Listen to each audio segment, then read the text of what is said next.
madax dhaqameed iyo guurtiya waxgarad ka soo jeeda beelaha koonfurta Sanaag ayaa shir saxaafadeed ay maanta ku qabteen magaalada Ceerigaabo waxay halkaas eedeymo culus uga soo jeediyeen maayirka degmada Ceerigaabo Ismaaciil Caaji Nuur kaasoo ay sheegeen inuu caqabad ku yahay arrimaha nabadgelyada iyo wada noolaanshaha bulshada waxqabadka maamulka iyo waliba mashaariicda horumarineed ee hay'adaha samafalka waxayna beelaha kale ee deegaan wadaagta yihiin ugu baaqeen inay ka feejignaadaan ka qayb qaadashada deegaano ay sheegeen inay fidmo nabadgelyo xumo ay ka jirto waxaana hadaladoodii ka mid ah sidan hadalkii ka soo yeeray Ismaaciil Caaji Nuur oo gudoomiyaha degmada Ceerigaabo ama Sanaagka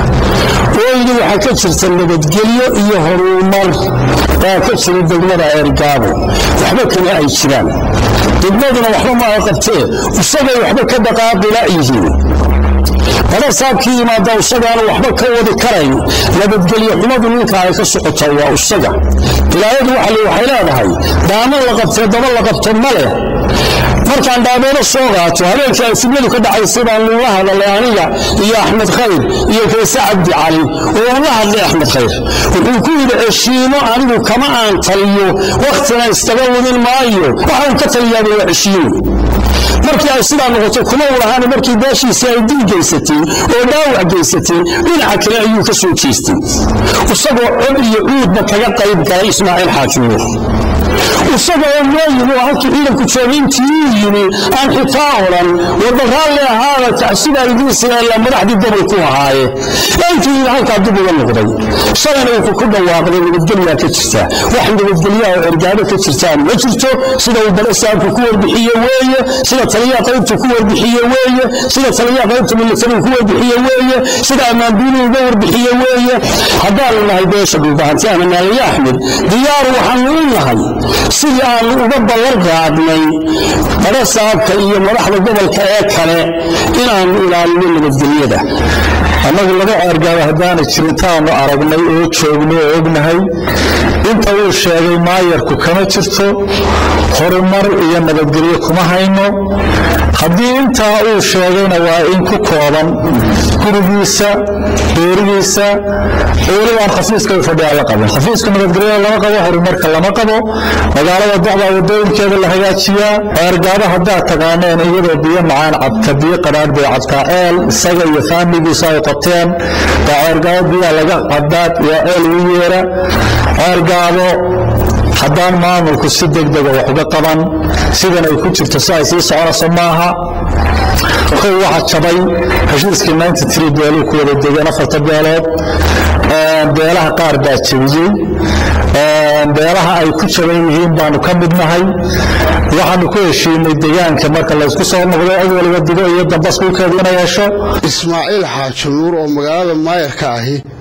hadalka uu yiri nabadgelyo ka jirta ma qabo inay ka jirto mushkiladda nabadgelyo xumadana waxaan qabaa inuu isagu number 1 ka yahay horumarka uu leeyahay waxay ka jirtaa degmada Ceerigaabo Ismaaciil gurigiisa ka jirta waa runtii laakiin degmada Ceerigaabo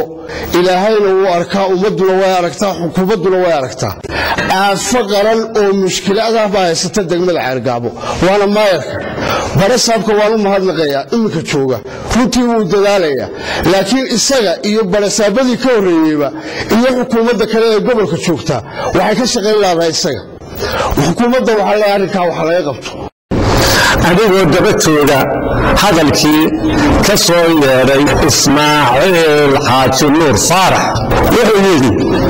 nabadgelyo ka jirta Ceerigaabo gobolka Sanaag waxba kama jiraan sababta barasab lixda gobol ee Sanaag waa meesha ugu nabadgelyo xun Ceerigaabo waa runtiis isagaana ayidsanay oo taageerayna waana ku mahadsan yahay nabadgelyo la'aanta ka jirta waa la ogyahay gobolka Sanaag hadday tahay dhaabeeda hadday tahay laasasurud hadday tahay dul badan oo la mid ah Maxamed Maxamuud waxaan leenahay ugu soo diro meesha ugu soo diro nabadgelyada haysa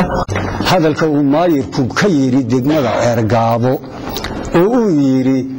waxa ka jirta nabadgelyo ama horumar taa waxaan leenahay wax nabadgelyo iyo wax horumar oo ka jira ma jiraan sababtana waxaanu u tirinaynaa isaga taa waxaanu ogeysiinaynaa xukuumadda Soomaaliland ilaa heer madaxweyne nabadgelyada xumada taal ee uu qarinayo xitaa badhasaabka gobolka uu og yahay iyo madaxda joogtaaba ay og tahay arrinka inay arrintaa wax ka qabato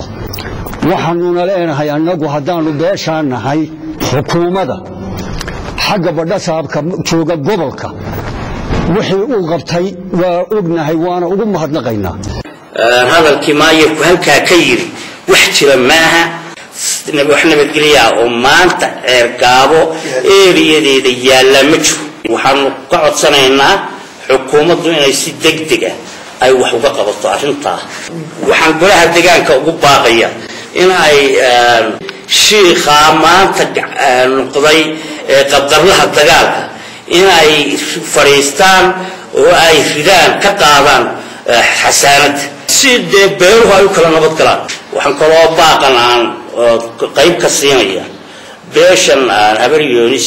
ciidamada uu ku ururinayo maayarka iyo ciddii la tala ay dhaabeeda iyo hareeraheeda ciddii aan la socon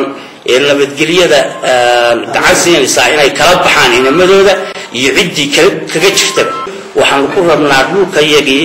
dhiig dhaawac iyo wixii aan qabno nabadgelyaan ku rabnaa haddii dawladdu wax ka qaban weydo de waa ka tashanaynaa sida aan u doonan lahayn iyada odayaashii halka ka hadlay horta wixii ay ku hadleen waa ku ayidsanahay waxaa kaloo jira reer Ceergaabo haddaynu nahay dalka waxaa dan ugu jirtaa dhibaato la'aan iyo nabadgelyo Yusuf Cabdi Xasan Cadde TV-ga caalamiga Somali Channel magaalada Ceergaabo